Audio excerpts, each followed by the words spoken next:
দর্শক, এই ভিডিওতে আমরা জানব যাদের ডায়াবেটিস হয়েছে তারা কোন ধরনের ফল থেকে দূরে থাকবেন। প্রথমেই রয়েছে আম। আম খুবই মিষ্টি ফল এবং এর মধ্যে রয়েছে প্রচুর সুগার।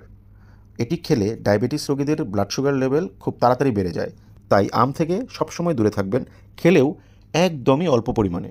কলা, স্পেশালি পাকা কলা। পাকা কলাতে প্রচুর পরিমাণে সুগার এবং এটার গ্লাইসেমিক ইন্ডেক্স অনেক বেশি, সে কারণে কলা অ্যাভয়েড করতে হবে। আনারস, আনারস মানেই সুগার, এটা মনে রাখতে হবে। একটা আনারসে যে পরিমাণ সুগার থাকে তাতে যে কোনো রোগীর গ্লুকোজ বেড়ে যেতে পারে, তাই আনারস অ্যাভয়েড করতে হবে। আঙ্গুর, আঙ্গুর ডায়াবেটিস রোগীরা অল্প পরিমাণে খেতে পারবেন, কিন্তু যখন বেশি পরিমাণে খাবেন এটাতে প্রচুর পরিমাণ সুগার রয়েছে। চেরি, চেরি খুবই ছোট্ট একটি ফল কিন্তু খুবই মিষ্টি এবং এটাতে প্রচুর সুগার রয়েছে। ডায়াবেটিস রোগীদের চেরি থেকে অবশ্যই দূরে থাকতে হবে।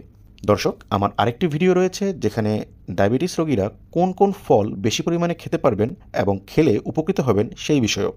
ভিডিওটি ভালো লেগে থাকলে লাইক করুন, সাবস্ক্রাইব করুন, শেয়ার করুন।